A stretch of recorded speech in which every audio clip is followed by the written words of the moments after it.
And we are live. Hi, everyone. I am Sonia from WorkSafe Tasmania, and I will be your moderator today. This session will be Measure, Manage, Mature, the next step in psychosocial risk management, presented by Dr. Georgi Toma. In recognition of the deep history and culture of this island, we acknowledge Tasmanian Aboriginal people, the original and continuing custodians of the land, sea, and sky. We acknowledge and pay our respects to all Tasmanian Aboriginal people, all of whom have survived invasion and dispossession and continue to maintain their identity, culture, and rights. Please now take a moment to read the following slide about information received today. Please use the chat tab towards the right-hand side to type any questions you have. Those questions will be answered during and towards the end of the webinar. Only presenter webcams will be used. And today's presentation is also being recorded and will be available on WorkSafe Tasmania's YouTube channel towards the end of the month. Now, it is my pleasure to introduce your presenter, Dr. Georgi Toma from Heart Brain Works. Dr. Georgi Toma is a leading expert in psychosocial risk, workplace well-being, and mental health at work. As director of Heart Brain Works and an honorary research fellow at the University of Auckland, she helps organizations across Australia and New Zealand manage psychosocial hazards and build mentally healthy workplaces. Georgi created the Psychosocial Risk Maturity Scale and the Wellbeing Protocol, a validated program proven to reduce burnout and improve well-being. Welcome, Georgi. Over to you. Thank you so much. And hi, everyone. It's really a pleasure to be here with you today. I would like to make this session as interactive as possible. So throughout the webinar today, I'm going to be inviting you to use the chat function, either to answer questions or to analyze scenarios together. So a first prompt is, I'd like to know who you are. So I'd like to invite you to type in the chat and briefly introduce yourself and your organization. And if you feel comfortable, let us know where are you and your organization in your psychosocial risk management journey. So I will just, let's say, if you are, I'm seeing some people are having problems seeing the screen. So let me see if we can help you with that. I'm hoping that everyone can see the screen here.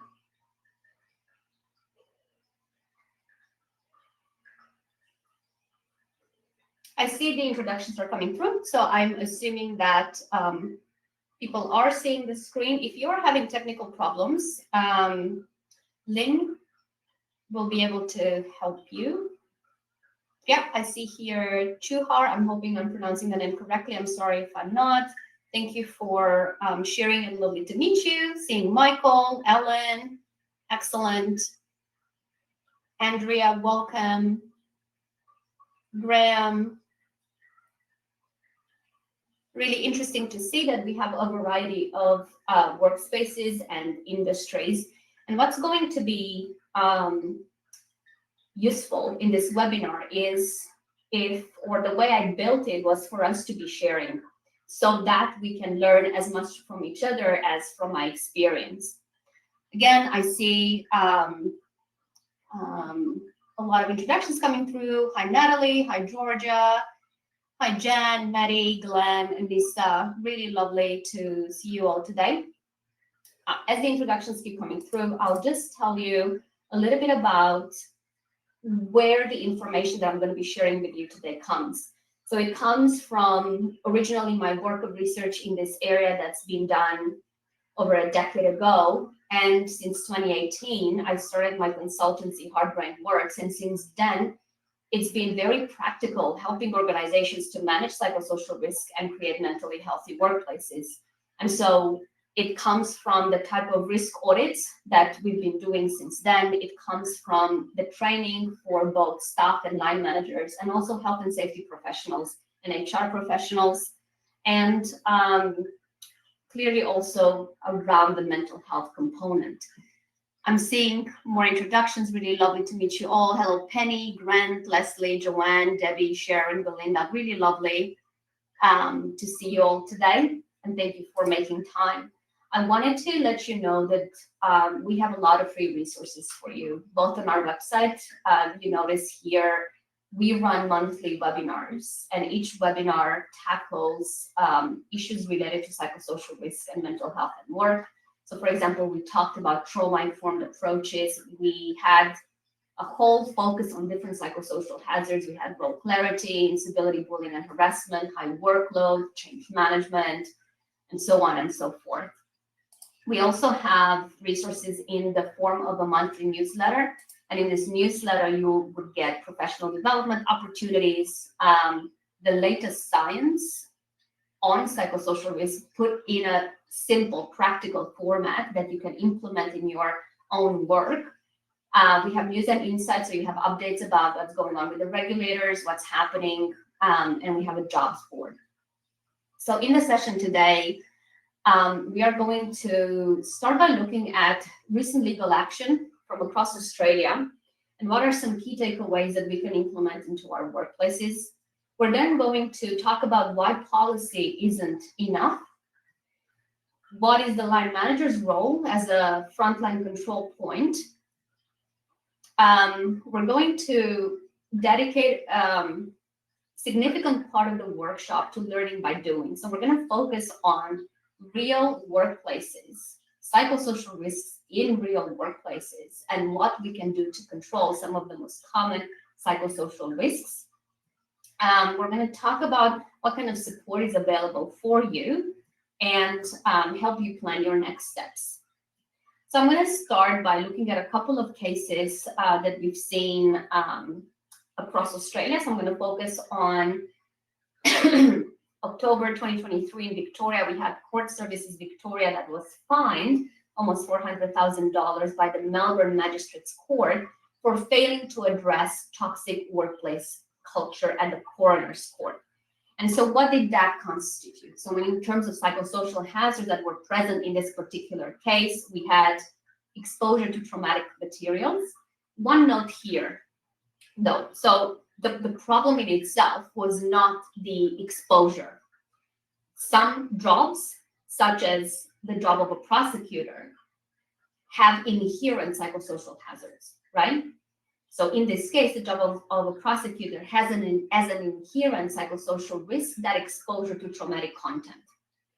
Now, as an employer, it is our duty to put in place controls to mitigate the negative impact of that exposure, knowing that we cannot eliminate it, right? Because it's inherent to the job. So here, what we're seeing in this particular case was that failure to put in place controls to prevent and also to mitigate that exposure. Then we had high workloads that were not addressed for significant periods of time. We had bullying, we had verbal abuse, intimidation, and invasions of privacy, with a very serious and sad consequence of a suicide of a senior lawyer. So it's quite a very significant case. Also in Victoria, we've seen a Victorian court that imposed a $100,000 fine plus $6,000 in costs on an employer for lacking appropriate workplace behavior policies, reporting mechanisms, and training in response to sexual harassment. So it is important to know that with psychosocial hazards such as sexual harassment, there are other legislation on top of the Code of Practice and the WHS Act that we need to be mindful of, right? Another example comes from WA, and we've had the Department of Justice facing prosecution by WorkSafe for alleged breaches of the WHS Act. Specifically, the psychosocial hazards involved are bullying, harassment, and victimization. So it is interesting to see how across Australia, I mean, I've taken these examples, but really in every single state, we are seeing action and movement around this. I want to also discuss a couple of cases that really have set a judicial precedent that is important for us to keep into account. And the first and most important one was Kazara versus Victoria. It's a High Court of Australia case that has set a legal precedent when it comes to the fact that an employer has as duty of care the proactive management of psychosocial hazards. Again, the case here is also in the judicial system and involves that exposure to traumatic content. So we're dealing with a prosecutor who was exposed to that traumatic content, and the employer failed to put in place those preventative measures and also mitigating measures, right? So what does that mean? So you know that in your organization, you have roles that have inherent psychosocial risks. So for example, in this case, is that exposure to traumatic content.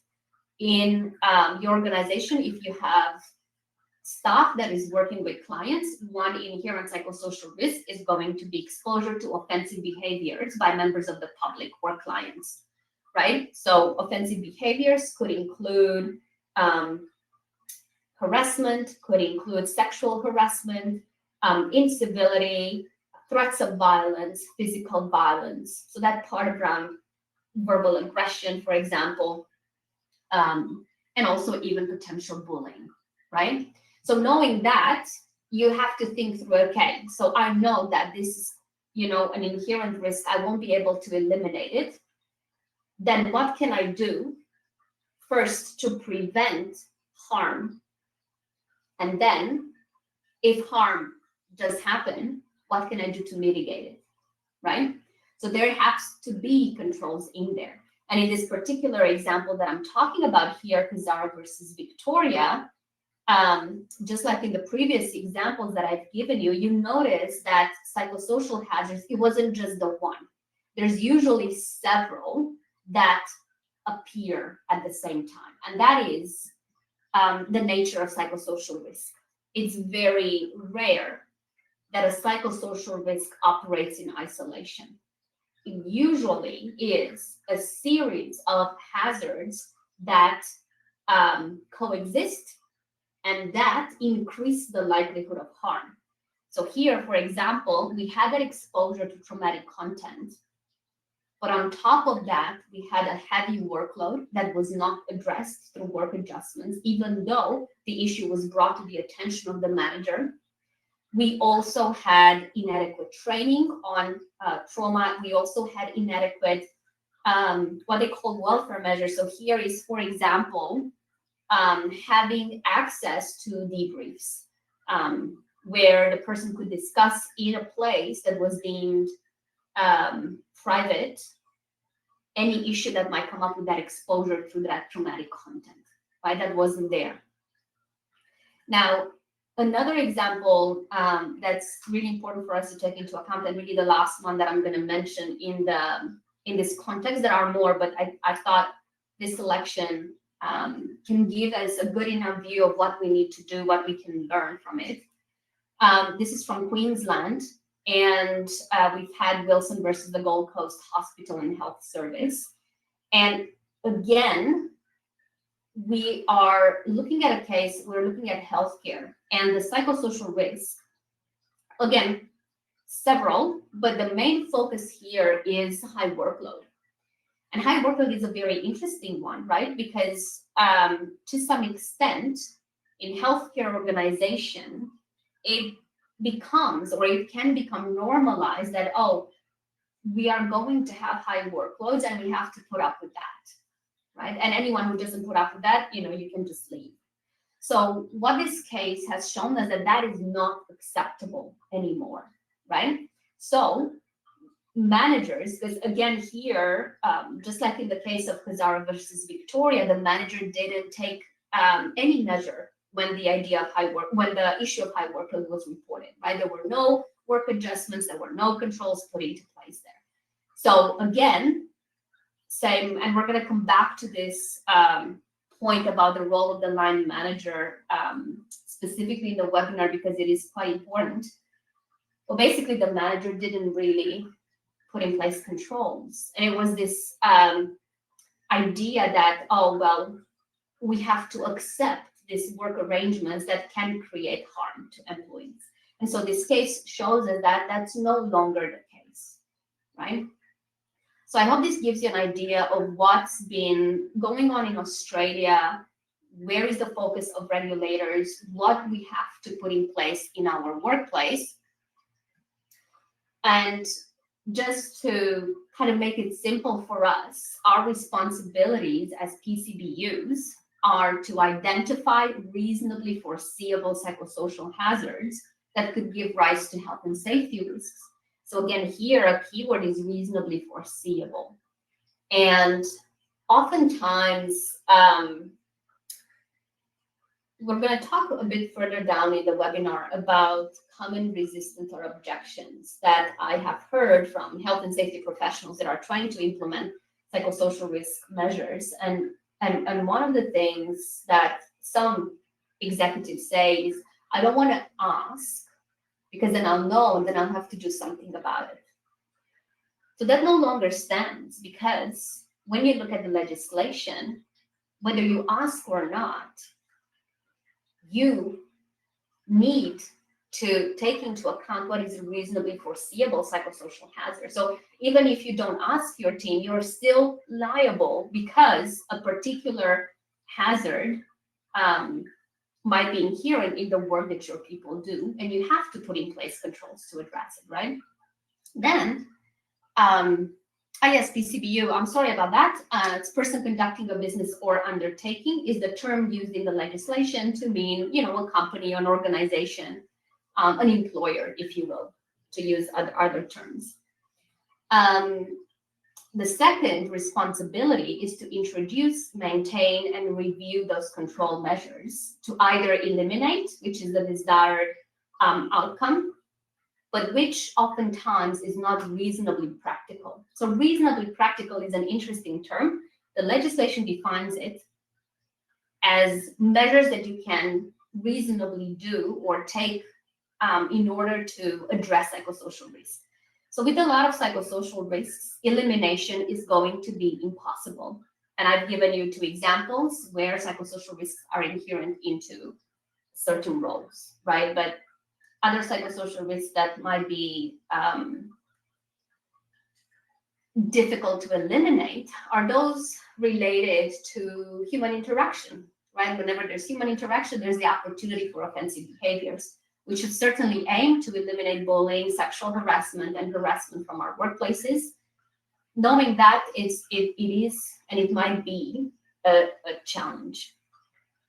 So these are our main responsibilities, and I want to use this diagram just to give you a visual image that can help us understand psychosocial risks and also help us understand and explain to others. Maybe we are dealing with executives that might not really understand what this is about.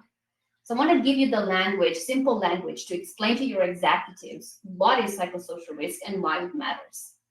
So I'm going to start on the left-hand side of the diagram. And this, by the way, comes from Queensland. It's the Code of Practice of Managing the Risk of Psychosocial Hazards at Work. And I thought it's a really good visual way to help us understand this concept. So we'll start on the left-hand side.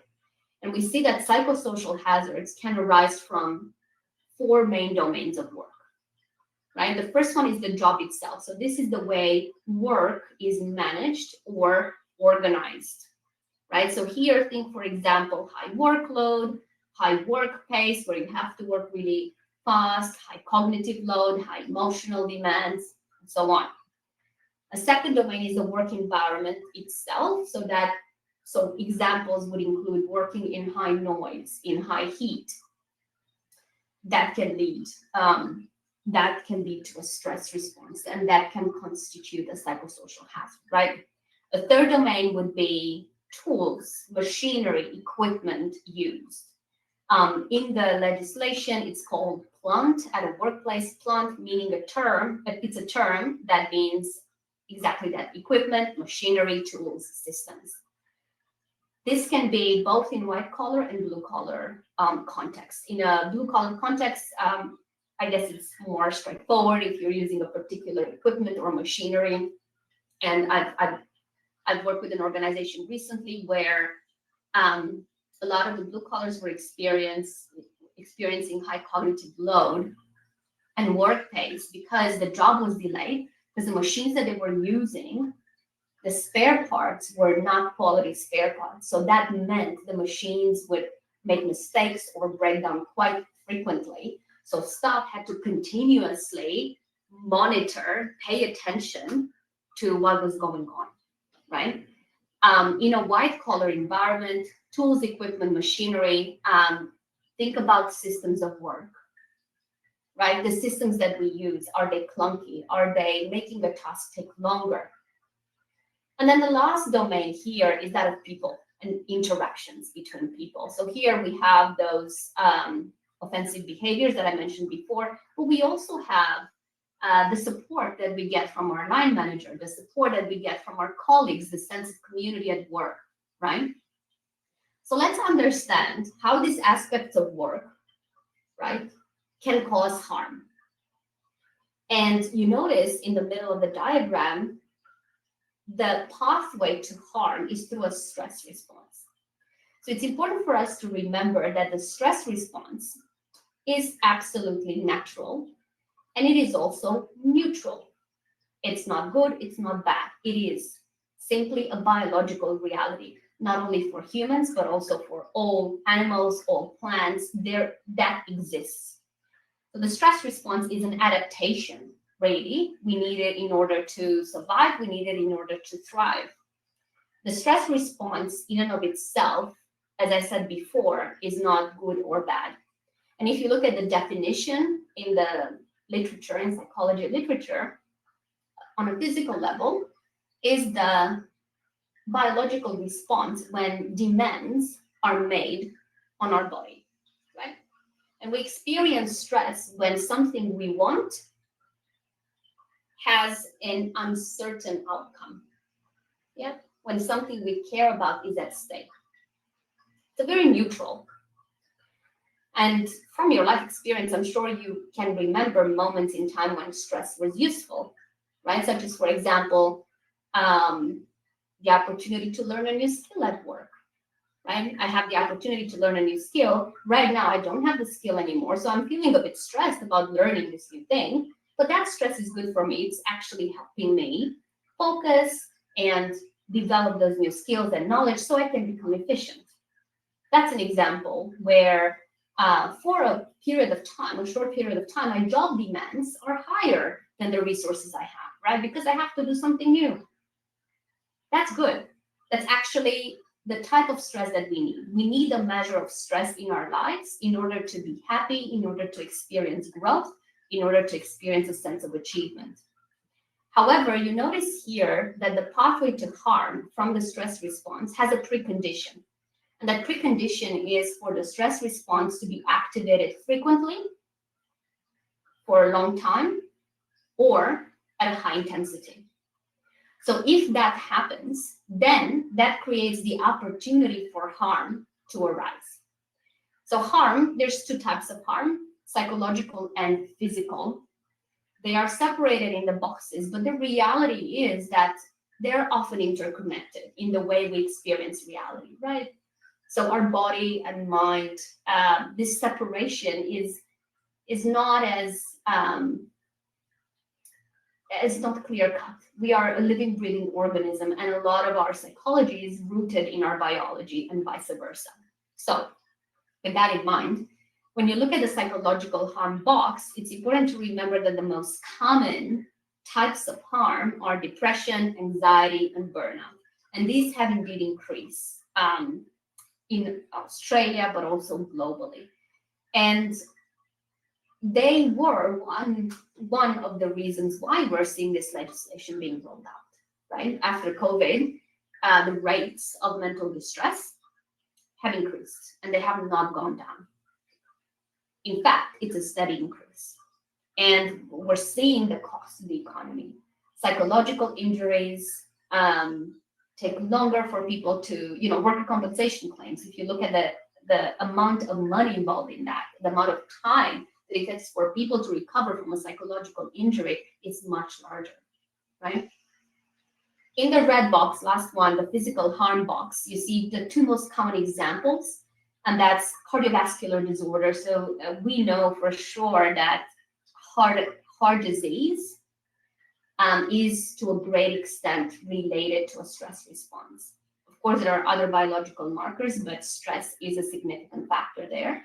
Musculoskeletal disorders the same. So a lot of times, for example, a back pain has as a big root cause chronic stress. So that's just here visually we understand how psychosocial hazards operate, how they can cause harm. And I hope that gives you the language to explain it to your executives in an easy to understand way. I want to draw your attention on maybe a couple of points related to your responsibility. So I want to ask you, when you think through the type of psychosocial risk activities you've done in your organization, have you done a risk assessment where the level of exposure of workers and others, like including contractors, volunteers, and so on and so forth, was measured? And again, think through, have you done that? Have you looked at how psychosocial hazards may interact or combine? So when you do your risk assessment, this is quite important because the more psychosocial hazards affect a group of workers, the higher the likelihood of those workers to develop some form of psychological or physical injury. And it is important to understand what are those hazards that affect your specific group of workers. Then when you think through the type of hazards that are affecting your people, if you're doing the risk assessment yourself, I recommend using that diagram before and seeing, okay, in the design and systems of work, is there something there that can cause harm to my people or cause a stress response in my people? That includes the job demands, the way the work is managed. Then what about the environmental conditions? Is there something that can cause harm there? What about workplace interactions and behaviors? Have I noticed how people are interacting with each other in our workplace? Do we have reports of grievances related to bullying, to harassment, sexual harassment, threats of violence or physical violence? What about the support we provide to workers? Do we provide them with role clarity? Do we provide them with all the information they need to do their job well? Do we provide them with sufficient training, instruction, and supervision to receive the support they need? So think through, if you were audited today, would you meet these requirements? Right? And you can think through that. Now, I want to talk about why policy might not be enough. There's a couple of considerations here. So having a policy on psychosocial risk is a good starting point, but it takes a bit of work from having the policy to it actually becoming embedded in the ways we work. And for psychosocial risk management strategies to be effective, they need to become part of the daily operations, the way we work, the way we interact with each other in our organization. And I'm sure you see this because you might have known already this with physical risk controls, right? Those controls that sit in our risk register, but they're not reflected in the way we plan work, in the way we have the team conversations, in the way that line managers make decisions. Those risk controls don't protect anyone. So in many ways, psychosocial risk management also involves a certain level of culture change. And some organizations are already aware, have a very strong safety culture, and they understand that, okay, we actually have to reflect in the way we plan work, in the way our line managers are taught about what psychosocial risk is, are taught how to respond if a member of their team brings up issues. And some organizations, they're not there yet, right? And further to that point about cultural change, sometimes you might need operational shifts that will require a lot of buy-in from different parts of the business, not just the health and safety team. So what are your thoughts about this? I'm curious to hear, and I'll invite you to put in the chat. Do you agree that psychosocial risk management requires that cultural and operational shift. And have you seen that in your experience? I'm going to wait for a moment to see your answers. Yeah, I see. Agree, the culture and operational shift is the hard part. I absolutely agree with that. I absolutely agree with that. What best practice exists here? There is best practice, and it's also in the making now, right? Because we are still dealing with this legislative changes as being new. But it depends on the starting point, right? Because as I said before, you've had organizations that already were quite advanced, right? Because psychosocial risk is not necessarily new, and a lot of organizations already had controls in place for this. They might not have called them that, but every organization really was doing something around it. Some were doing more, right? And that's different. That's a head start, if you will. And I see here lots of answers coming through. Absolutely agree, but it can be very difficult when managers are not trained. I agree. Yes, and the cultural change has to start at the top. I agree with that as well. It's a difficult road if your executive does not understand and does not support this. Often we find workers are left behind in this process of operational shift, leading to further psychosocial harm. Yes, and this is an example of poorly managed change, right? And that means that workers aren't really consulted well, they're not really informed, they're not really invited into the decision-making process so that they understand. First, have to recognize that there is an issue and room for improvement. Yeah. So I see many answers coming through. I might not read them all, but I kind of, as I read through them, I see there is agreement on this point. Now, I want to share with you some of the common organizational challenges that I've come across in my work in the past years. So I think one is the fact that there's tokenistic policies that exist to tick a box. So I can show the regulator, oh, okay, I've got that. But there's lack of real change. Then, this is an issue that a lot of organizations are actually sorting through, which is how do we get WHS and HR and people leaders working together to manage psychosocial risk? Because there might be some lack of clarity around responsibilities, and there might be some lack of clarity around who has access to confidential information. What is going to be the reporting system we use for psychosocial risks? Who is going to see that information? Who is going to investigate what? Who is going to inform who about what? So particularly between WHS and HR as functions, there can be friction, but it's simply because of that lack of understanding. Yeah, that's exactly what I mentioned before, that lack of coordination. And also a very natural response. Usually both WHS and HR teams tend to be under-resourced. And so the people working in them, they're quite snowed under, right? They have quite high workloads. And what happens to all of us when we have high workloads is that we simply have less energy to be empathetic. We simply think through, oh, this is another thing that I have to add on my to-do list, this psychosocial thing. Oh, I don't want to deal with it, right? And so there's that resistance. Another thing that unfortunately I have seen happen is that there's a risk assessment done, but there's limited follow-through. And this is actually a potential psychosocial risk.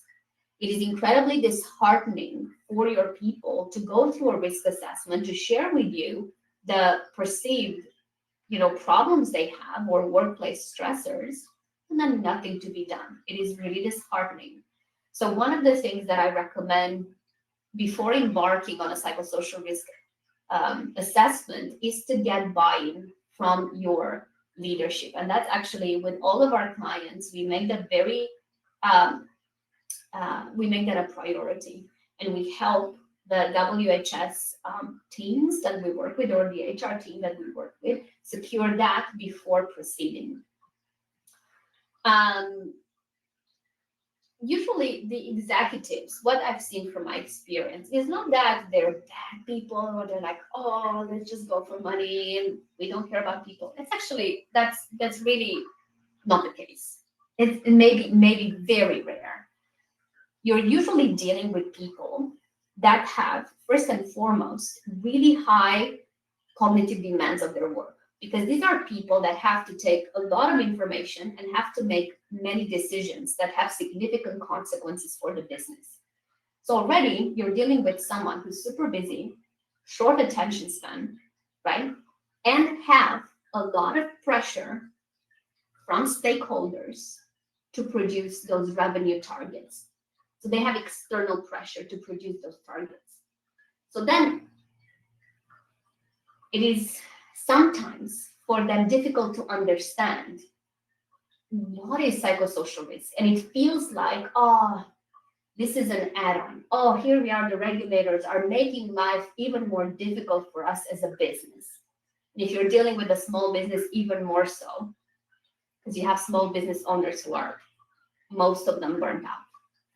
So here it is important for you to get the language right to help your leaders understand that psychosocial risk is actually the enabler for them to achieve those revenue goals, to achieve those culture goals that they might have, or whatever their strategic objectives are. Because ultimately, to achieve any strategic objective in a business, the pathway to do that is through your people. Your people are the greatest asset, right? And so it's changing the way you tell this story to get their engagement. I mentioned this before at the beginning of the webinar. Another common challenge is that fear of opening a can of worms. And what I would recommend, if your executive says something along those lines, you can tell them, here's an example of the prosecutions that have happened in the past years. The fact that we don't ask, it's not going to be a defensible argument in court. On the contrary, we are expected to know, and we are expected to ask, right? So that usually gets their attention. And I would also mention here the officer due diligence, right? And another one, last one, that is actually quite a common one, which is those competing priorities and limited resourcing. And so, as I mentioned before, usually health and safety teams, HR teams tend to be under-resourced. So that is a challenge. That's where usually that's the reason why a lot of our clients come to us, is because we don't have the internal resources to do this. So we need your help to make it easy, right? And so that's a fact. Let's do a scenario analysis. So I'm going to start off. We've got several scenarios in the webinar, but I want to start off with this one. I want to ease into the scenario analysis. So I'm going to read a scenario for you, and then I'm going to display several questions, and I'm going to ask you to write the answers in the chat, and we'll discuss them together. So here's the scenario. At a mid-sized public sector agency in Tasmania, a psychosocial risk policy had been in place for 2 years. The WHS team had completed a risk assessment and documented several hazards, including workload, poor role clarity, and exposure to client aggression. However, no clear actions were implemented, and managers were not informed of their responsibilities. So similar to what our colleague was saying in the chat before. One team leader continued to allocate unrealistic workloads to staff due to chronic understaffing. A junior employee, already struggling with burnout, resigned abruptly after lodging a grievance that was never followed up. The team is now understaffed and morale is low. And by the way, this one team leader, again, it's not that he or she is a bad person or wants to, work their team into the ground. Usually, you have line managers, particularly younger or less experienced line managers, and they're promoted into this leadership role. And they're very eager to meet their KPIs because they have KPIs around, okay, you have to produce this much. And so they're very eager to do that because, they want their career advancement. And so because of their eagerness, they also tend to work really long hours. And that working long hours, high workload, that's exposure to psychosocial risk. And one of the consequences of that exposure to psychosocial risk is that it affects your cognitive function. What that means is that you make worse decisions, right? It affects your decision making, right? And so again, the person is trapped in this. So what they do is, okay, I'm just going to get my team to do it. I'm going to push my team, right? So let's do the scenario analysis together. My first question is, what policies do you think were likely in place? I'm just going to invite you to type in the chat. What policies do you think were likely in place in this scenario?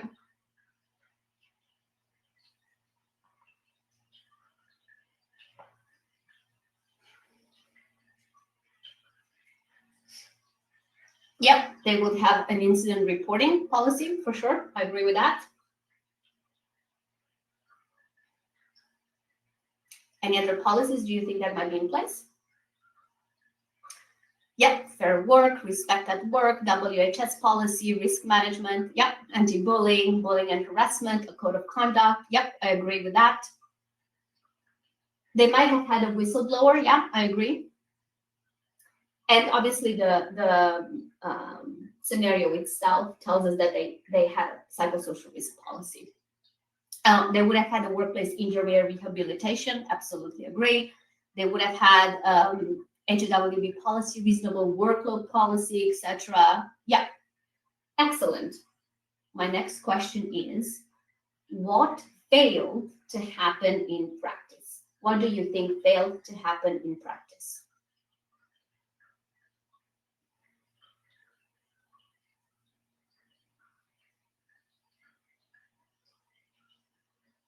Yeah, I see answers coming through. The follow-up and the controls implemented, that failed to happen in practice. The application of those policies and supervision of the supervisors, yes. That culture change, yes. They failed to embed in workplace practice, no training. Exactly. So I see that all your answers coming through now have those kind of themes through them, and I agree with them, right? Plan and ownership about actions, right? Who does what? Okay. My next question is, let's focus on controls. What controls, both at an organizational level and individual level, could have been applied? What controls in this situation?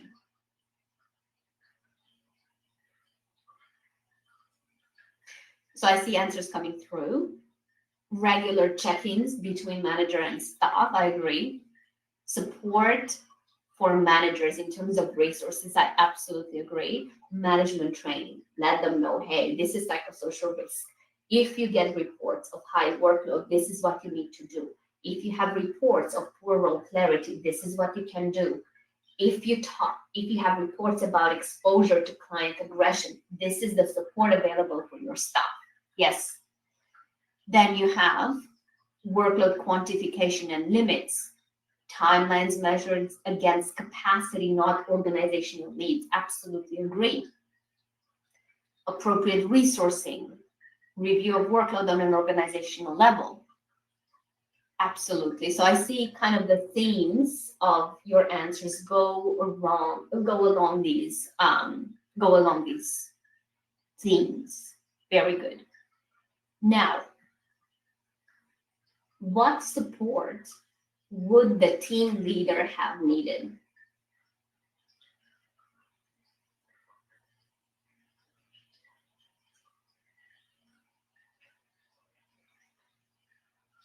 Yeah, so I see here answer coming through. We have HR resourcing, some mentoring, some training. Yes. Some support from senior management. The team leader would have needed peers and leaders who believed in the policy and knew how to realize it, right? So on one hand, you can train line managers to understand psychosocial risks, but on the other hand, their own line managers, so the senior leaders, they need to adjust the KPIs and reassure the person about their career progression and what it takes to get that career progression, right? Which is not only achieving those KPIs related to the business needs, but also ensuring that psychosocial safety, right? You see, so that's an organizational level change. We know what are the KPIs for promotion? What do we want to instill in our managers, right? And now I want to invite you to consider or think through what might get in the way of embedding psychosocial risk in everyday work in your organization. And if you feel comfortable sharing in the chat, what might be the main roadblock in your organization? Now I see answers coming through is old school mentality and stubborn leadership. And this is possibly one of the most difficult obstacles, unfortunately. I have come across this, and there have been clients that I actually refuse to work with because of this. And I can tell you, I'm a small business, right? I run a small business. I have a small team, 7 people. We're not a big business. So saying no to a client is an important financial decision. But it is very important to me and the people that my team, that if we do work, we do good work. And in the cases where the leadership consistently refuses to understand, then I don't want to go through a risk assessment that's going to put the people at harm, to be honest. So that's unfortunately one of what I found the hardest challenge. But also I can tell you from instances when we did manage to get people to turn around. And so if I were to give you advice on how to deal with that obstacle, I would say is, first, you need to understand what is important to your leaders. So each executive leader has something that's important to them. Sometimes it's easy because it's linked to their priorities. So they have the strategic plan for the organization, and they would say in the strategic plan, hey, we want to grow to blah, blah, blah. We want growth, business growth of this much. Then for other leaders, what is important to them is culture, and around culture metrics, those engagement scores. Those are other leaders. Other leaders have as a top priority for them as revenue or reducing turnover or whatever it is. So your or compliance, being compliant and being safe, right, from an officer due diligence, because they are liable. So these are kind of the 4 levers that most leaders have. Like, you find out what is the priority for your leader. And then when you talk about psychosocial risk, present numbers, facts from your organization that are directly linked to that outcome. I'll give you one specific example. I've worked with an organization. So we started working, and a WHS person approached us, and the leadership wanted to grow the business. But at the same time, they wanted to go through a restructure whereby they made several people redundant. Okay, So already you are seeing the potential here for psychosocial risk, right? We're making people redundant, but we want to grow. So that means the workload is going to be the same or even greater. So what about those people who stayed in the organization? What are the working conditions we're going to create for them? So when we go into the executive and we present, look, these are the numbers, these are your internal numbers. This is what the research shows. This is the risk that you are opening yourself up to. That kind of conversation managed to open their eyes and say, okay, we're going to approach this differently. We can still achieve growth, but we are going to map it out in a different timeline, right? And okay, with the restructure, what accommodations do I need to put in place so that my existing people are not burnt out and I don't lose them, right? So that's an example. I see here another point that's quite interesting is differentiating job issues from personal issues. This is another tricky one. And I would claim that it's very difficult to do so because we are human beings. It's not like I have one personality and one, Georgie that's at work and then another Georgie that's at home. This kind of split, if it exists, it's a psychological diagnosis. So most of us don't have split personality. What that means is that inevitably our personal life is going to have an impact on our work life, and conversely, our work life is going to have an impact on our personal life because we're human beings. Okay, we take that into account. Now, what you need to do is, if you do your risk assessment right, you are going to be able to see to what extent those aspects of work are responsible for stress and to what extent it's personal. And if it's personal, you need to teach your managers what kind of controls they put in place and what are the timelines and what are the boundaries. When is it that, okay, we're going to do accommodations for a specific period of time? Let's say you have an employee and it's been a good employee, but they've lost someone dear to them, right? Bereavement is a significant stressor and it will affect our performance without a doubt. Now, does that mean that now we're just going to discard that employee who's gone, who's done 10 years of good service just because now they're probably not going to function well for the next 6 months? No. We're going to do accommodations for the next 6 months in consultation with the person. Say, okay, what can I do to make this for you work better for you? In many ways, even when people have problems in their personal life, work can actually be a protective factor, because it's like you go to work, you're with your colleagues, and for those 8 hours a day, you actually get to forget to some extent about your problems. So in many ways, work is a protective factor when managed well. And if you support an employee through a difficult time, you will have such a loyal employee after that. Conversely, you need to know when to put in place boundaries, because there will be always people that might try to, let's say, for lack of a better word, play the system, right?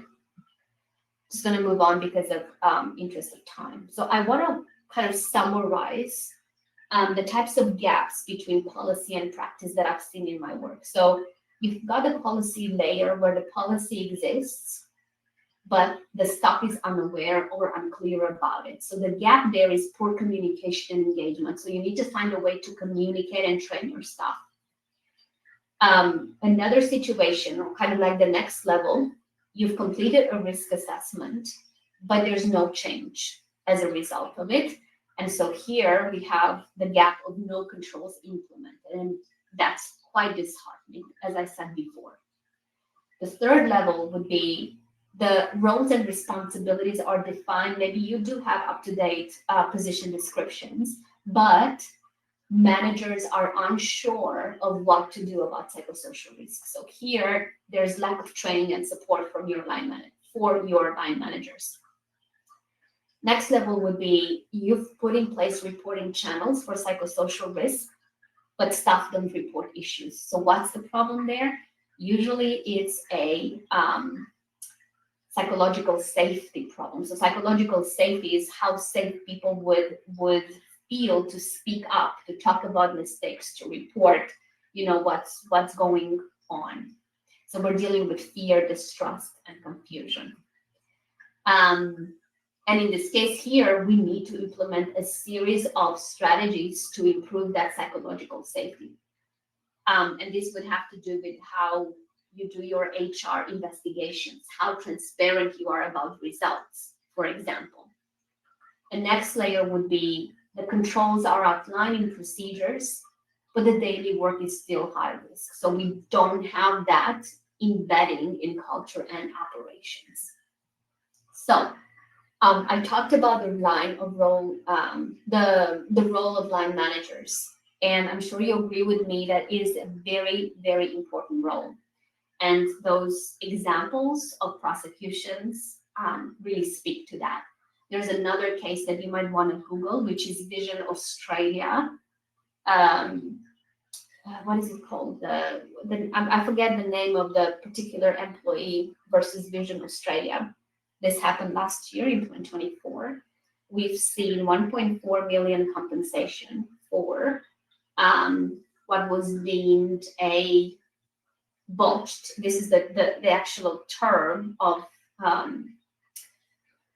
the judge, a botched termination process that resulted in psychological injury. And if you look at the details of that role, you see that the line manager, the role they played was that they failed to have conversations with the employee about the employee's alleged behavior.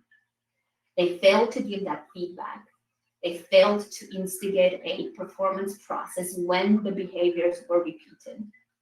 And they failed to give the employee the opportunity to defend themselves against accusations for inappropriate behavior. It's very interesting again. So the line manager is crucial because they're closest to the risk. They can see the strain in their teams. They can see breakdowns in processes. They can see the culture issues. One thing we need to keep in mind is this. In our audits, across industries, across different size of organizations, I see a result that comes up time and time again, which is the fact that line managers are disproportionately more affected by high job demands, including high workload, high work pace, high cognitive load, and high emotional demands than the rest of staff and oftentimes executive leaders as well. So they are trapped there in that middle sandwich. So that means they are strained. Their resources are stretched thin. And on top of that, oftentimes they're also not properly trained to understand and manage psychosocial risks. And obviously, what we need to do is support them. So it's not enough, I would say, to let's give our managers training. Let's just give them a 2-hour training. This is what psychosocial risk is. This is what you need to do. And then bye, and expect them to do it. You first need to ensure that from a job perspective, they do have the resources to do it. And second, people need to learn by doing. And just, one-off training, that's not enough. Companies prefer this, let's put the whole training in one day or a half day, let's cram it in. No one learns like that. We forget. We might remember a week or two after the training and then we forget. You need to stage this. You need refreshers. And you need to constantly help them practice to develop that skill, like anything, right? So I'm curious, what are your thoughts about the role of line managers? And do you feel in your organization you're supporting them well? So I'll invite you to put into the chat. What are your thoughts? Do you feel the line managers in your organization are supported well?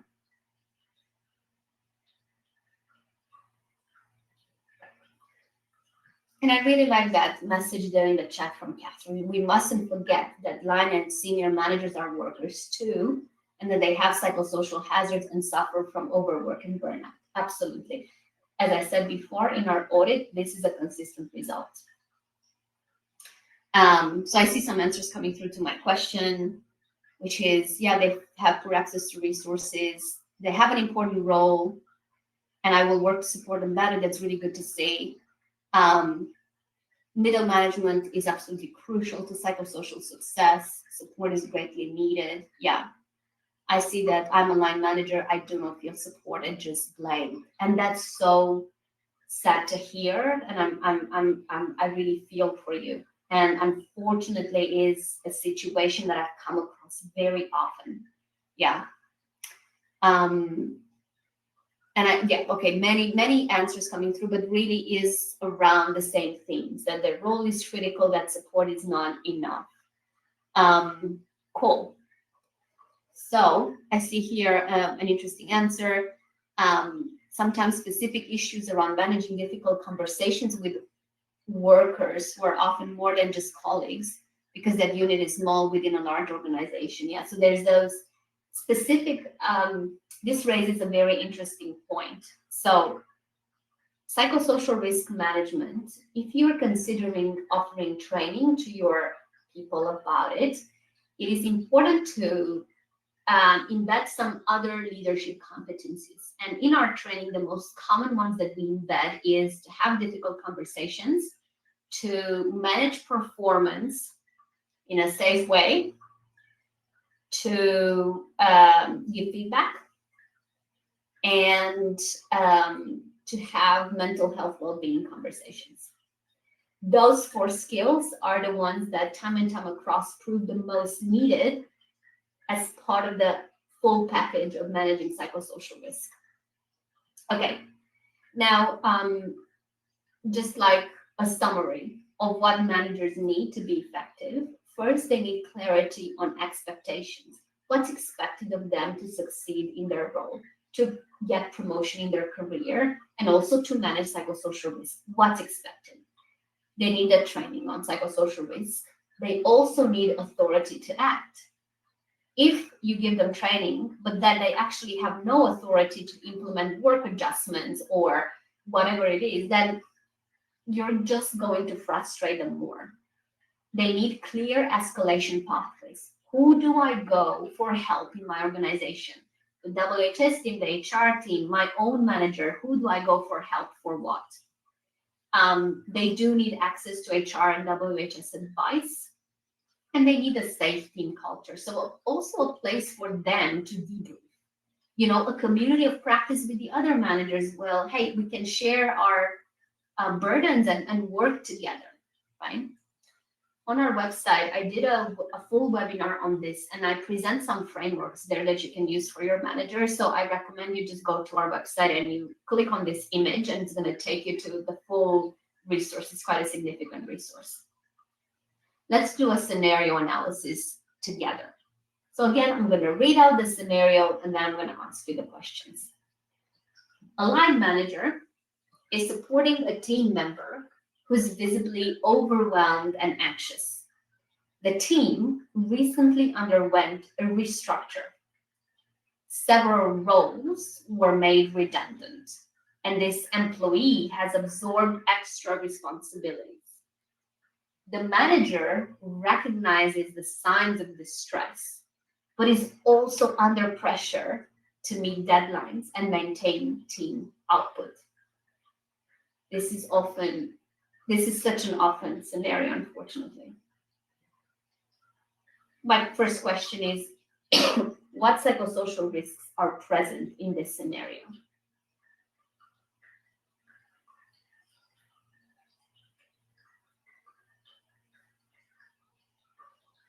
Yep, I see here workload, job demands. So certainly we have high job demands, high workload because it's absorbed the extra responsibilities, probably also high work pace, so having to work fast. What else? Yeah, that overload. Role clarity, I see that. So there might be a lack of role clarity because we've got a restructure. the person absorbed extra responsibilities, but now they're like, okay, well, what is my role now? What are my priorities now after this restructure? Then lack of support. And I like that, lack of support from manager. Because the manager sees that the person is struggling, but the manager is like, oh man, I'm struggling as well. And I have to meet those team KPIs, right? Yeah, and I see poor organizational support. Yes, that's poor organizational support for the manager, right? Their KPIs have not been adjusted by senior managers. So absolutely, I agree with your assessment there. Question 2: if you were the manager in this scenario, what would you do next?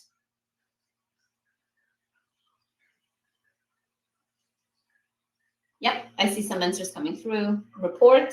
Yep. I'll just wait for more answers to come through. What could the manager do? Meet with upper management to discuss the issues. Yeah, consult workers, conduct an assessment, do a risk assessment, ask for HR and senior manager support. I agree. Negotiate better deadlines and team output. I agree with all of this. And this is how I would stage this. I would say, okay, in order to be able to successfully negotiate better team outputs, more reasonable deadlines, and all of that, usually it's useful to put a case together. So the manager, what I would do here is I would consult my team and I would ask them to do, okay, what are the tasks that you do, how long they do, how long they take. So you do kind of a task analysis and you see, look, this person is actually doing more than one FTE. This person is doing more one FTE, or the output that's required of my team is actually 20 FTEs. And what I have in my team is actually 15 FTEs. And so I would do that analysis. I'll consult my team. I might go to the HR and WHS people and have a conversation with them, possibly informally. I say, look, this is what I'm experiencing from a legal perspective. What are the things that I need to be mindful of? So you get that information, you put your case, and then you book a meeting with your upper management and say, okay, look, this is the problem we're having. FTEs, blah, blah, blah. This is the risk that we're exposing ourselves to because of that, right? So we have, what are the risks? You go with the legal compliance, you go with, turnover. These are my sick absences in the team. This is, the turnover rate of the organization. This is whatever, data you can pull. And then you're in a better position to negotiate and ask for a resolution to this problem. Now, if you were the manager, what controls could you put into place until the organization, sorts out your demands? What controls could you put in place immediately?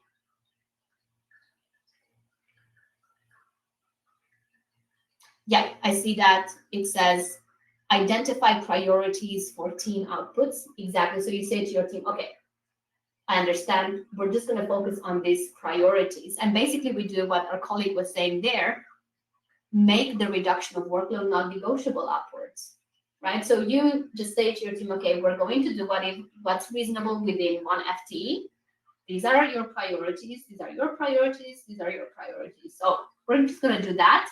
We're going to constantly report to management and let them know, look, that's an unachievable target. This is what we're doing now. This is what we're focusing on now. Give us feedback if that's what's meeting your strategy or whatever. And if you were the WHS manager in this organization, what would you do? One thing, sorry, just to the previous question, I really like an answer here, which is create a support system between the workers. Look at how they can support each other. And I think I would rephrase this to say, as a manager, this is an opportunity for you to create a sense of community at work. And how is that? So when you do an analysis of psychosocial risk, it is important to take into account the fact that not all aspects of work are psychosocial hazards or risks. Some aspects of work are actually good for us and they reduce the likelihood of harm. They're called protective factors.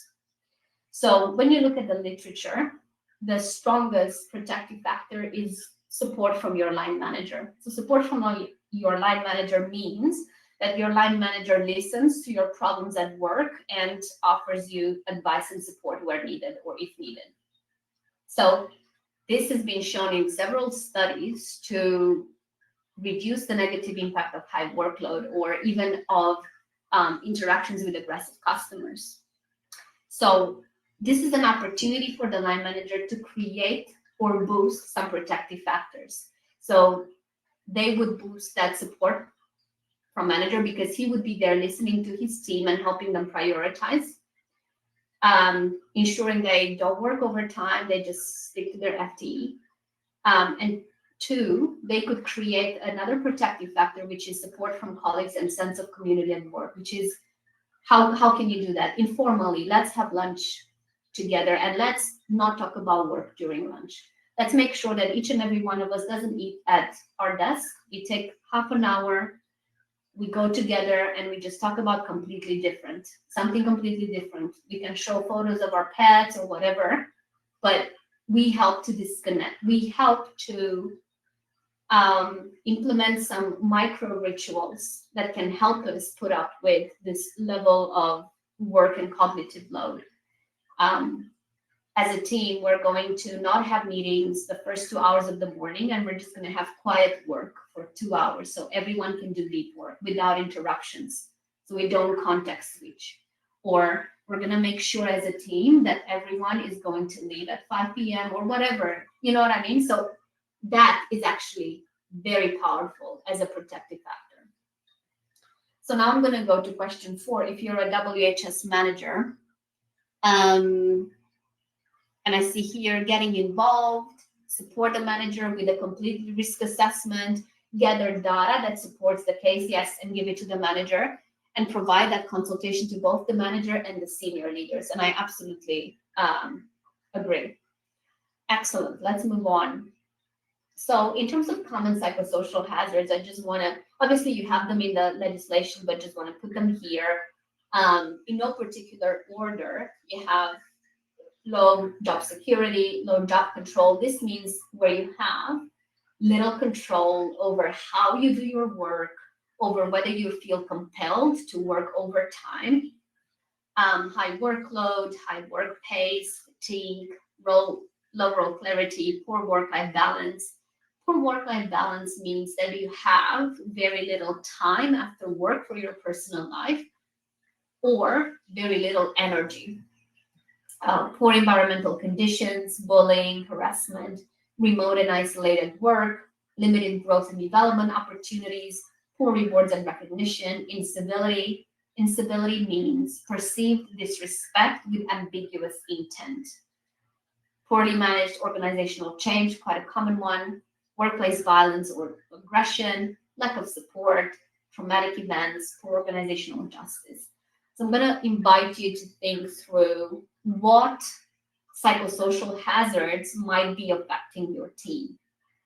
And just in the interest of time, because I've got some scenarios that I want us to go through, I might move on, but I will give you these slides. I'll send you an email after this with these slides, and you'll have this so you can think through what might be happening in your workplace.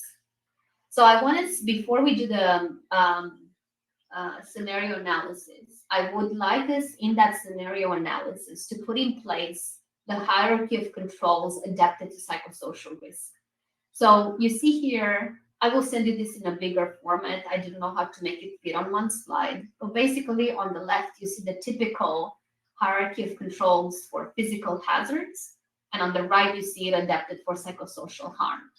So obviously, the top, the most desired control is that of elimination. But if that's not possible, we can look at how we can redesign the way the work is done, including roles, responsibilities, processes, the work environment.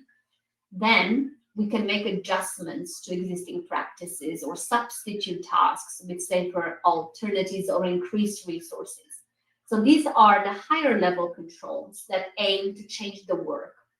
Now, lower level controls aim to change the worker. They are less effective, right? And so we have that part about education. Well, some are less effective. I would argue that manager training on psychosocial risk, when done well, it actually is a very effective control. And then the very low is promoting opportunities to build resilience through different types of training or mechanisms. So in the scenarios that follow, I want us to focus on the higher level controls and find examples of higher level controls, the ones that change the work. So I'll present some scenarios, and as usual, I'll ask you questions and we'll brainstorm them in the chat. So these are real life scenarios, right? Scenario 1. You are part of a small operations team in a logistics company. Over the past 6 months, demand has increased significantly, but hand count hasn't changed. Most team members are working late into the evening to meet deadlines. There's no clear prioritization of tasks from senior leadership. Everything is labeled urgent. Some team members have stopped taking breaks or annual leave, and one recently went on stress leave. The team leader says, just do your best. We're all in the same boat. What hazards are present? What psychosocial hazards are present in this scenario? Yes, that framework was from New Zealand. The one that the hierarchy of the psychosocial risk. It was the health and safety lead from New Zealand, and they did a brilliant work with them. Yeah. So examples are overwork. Yeah. Low job control. I agree. Low job control because they feel compelled to work into the evening. They can't take breaks. Poor work-life balance. Absolutely. Poor change management. Exactly. Right. So demand has increased. Head count has stayed the same. Unrealistic expectations, lack of support, lack of support from senior leaders, and also lack of support from the team manager. Same. Yeah, absolutely. Now, obviously, the next question is, what controls could we apply?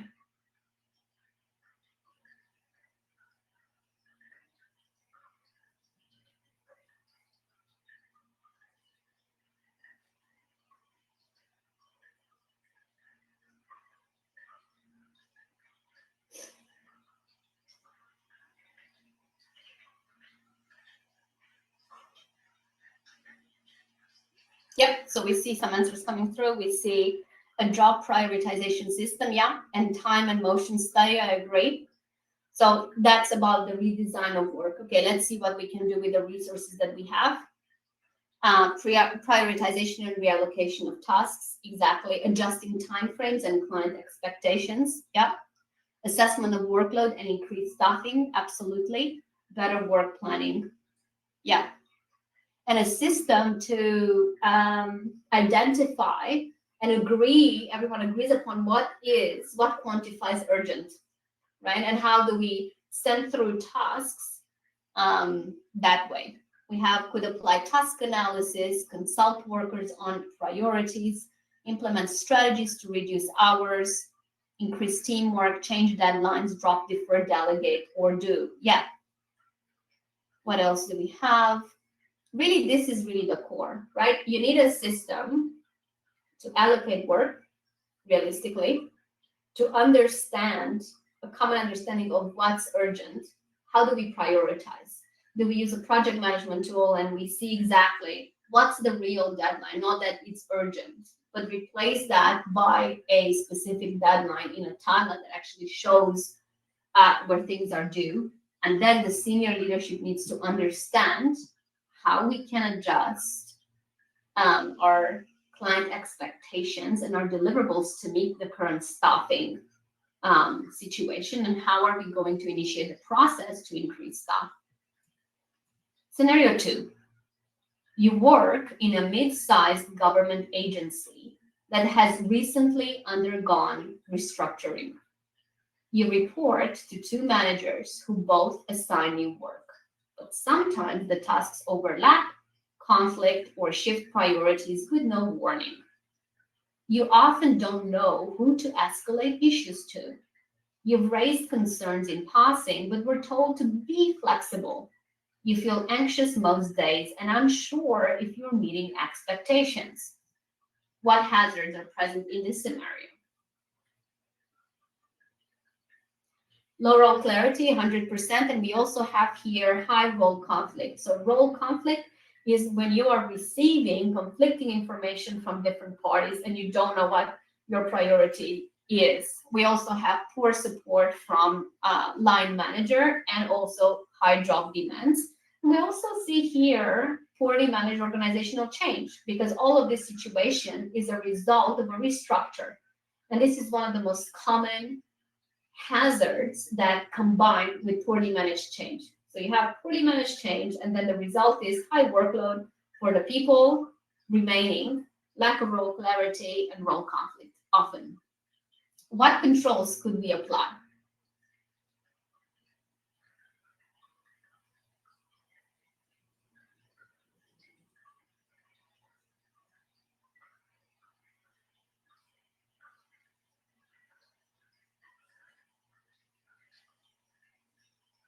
Yep, awareness by calling a meeting with the two managers, clear chain of command, institute some kind of communication between the two managers.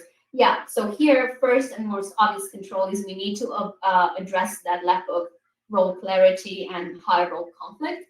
Choose one manager. That's usually the simple. It's the one manager, and if there are demands made on this person, it has to go through the manager. The person needs to have a clear understanding of what their priorities are, what do they need to do to succeed in the role, and if they receive conflicting demands, who do they escalate them to, right? That's first and foremost. And then, of course, you can look at the whole team. You can look at, following the restructure, how is workload distributed across different teams, right? So you do that workload and task analysis. Now, very quickly, scenario 3. In your organization, there is a problem team. One long-serving employee frequently interrupts others in meetings, rolls their eyes at ideas, and makes sarcastic comments about the new generation not coping with pressure. Colleagues are visibly uncomfortable but say nothing. The manager is conflict avoidant and hasn't addressed it. Several staff have stopped speaking up in meetings altogether. What hazards do we have here?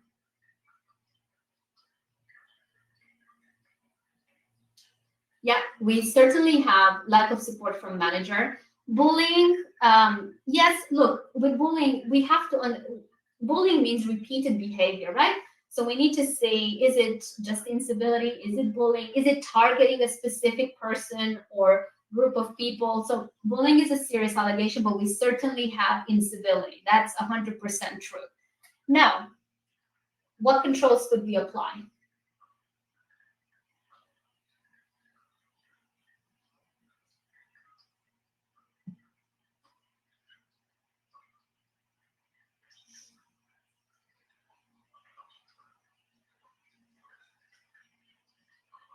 Yeah. So here, again, it's one of those situations where training the manager and supporting them to deal with this is going to be quite an effective control. The manager needs to have an ability to have difficult conversations. They might need the support of HR or the WHS person to be in the room with them when they have the conversation with this person. And then think through our processes for dealing with this. Are they trauma informed? So what is a trauma-informed process? Rather than starting the meeting with this employee and say, hey, do you know that this is wrong? Is starting in a way that invites them to reflect. So in the meeting yesterday, you said the new generation is not coping with pressure. What effect do you think these words might have on colleagues who are younger than you? right? So start to invite them to think through the impact that they might have, to brainstorm the root causes, because that can bring up issues that might help you find better controls to the situation, right? So start there, and then the controls you're going to implement are going to depend on that. But definitely there has to be a clear message from the manager that this behavior is unacceptable. We want to see the following changes, and we're going to follow up at this point in time. And if improvement is not obvious according to our code of practice, we are going to, start a performance management process or whatever, right? Okay, we have one more scenario very quickly. You are a social worker in a nonprofit organization. You're supporting victims of domestic violence. You hear distressing stories daily and often feel emotionally drained after work. There's no regular debriefing or supervision, only an optional EAP service. Your manager is supportive, but is also overwhelmed. You've noticed a few colleagues have become withdrawn and cynical, and sick leave is on the rise. So what hazards do we have here? Traumatic events, exactly. So you're exposed to traumatic content. We also see, because of the nature of the work, you have high emotional demands. We see poor support from the organization and from the manager, right? There's no debrief, there's no supervision. And we also see high workload. Now, what controls can we apply in this situation?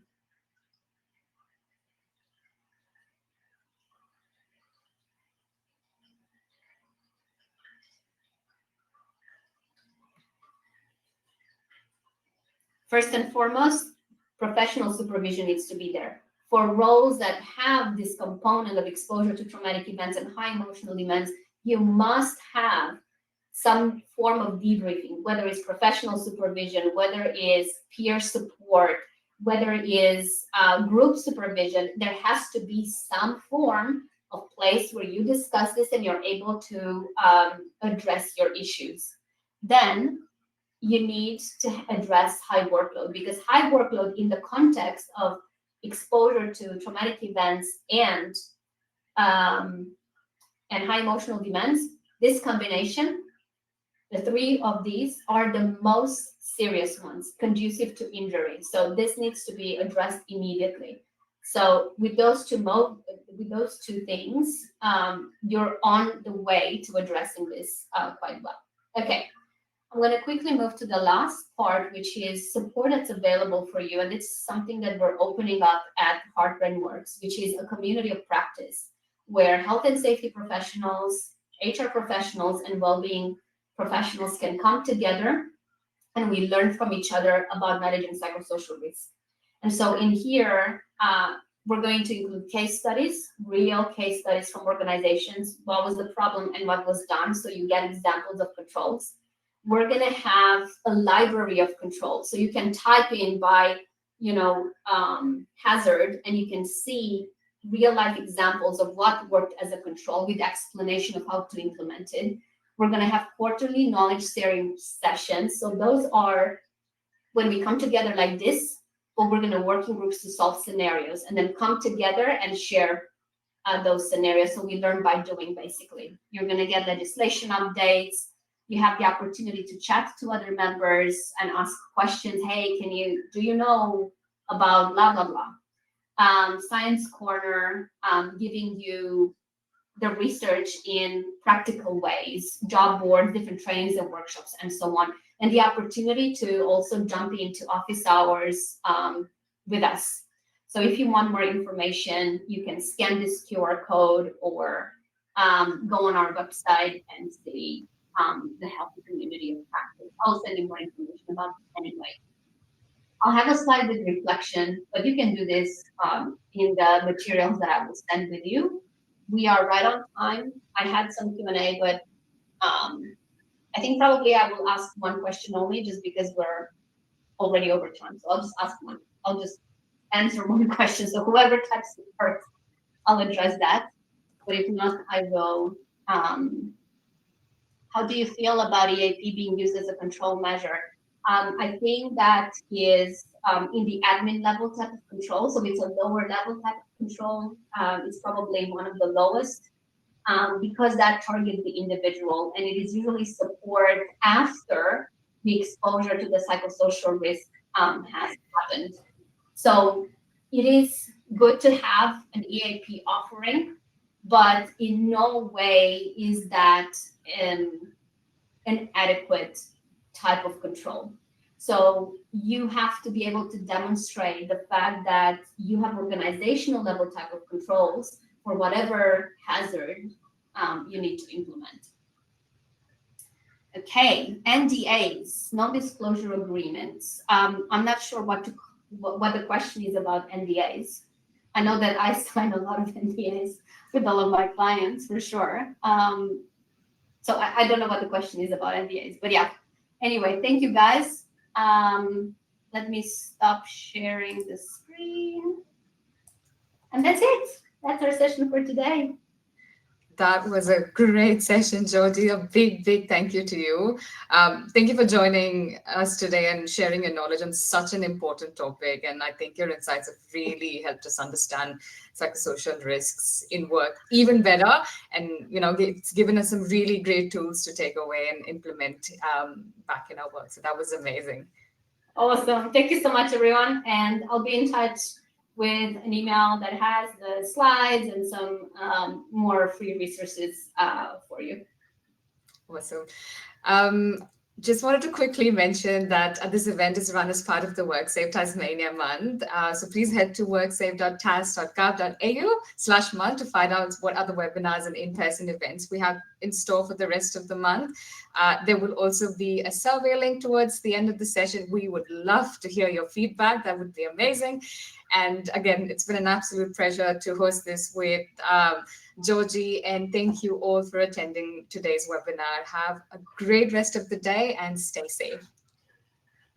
Thank you. Bye.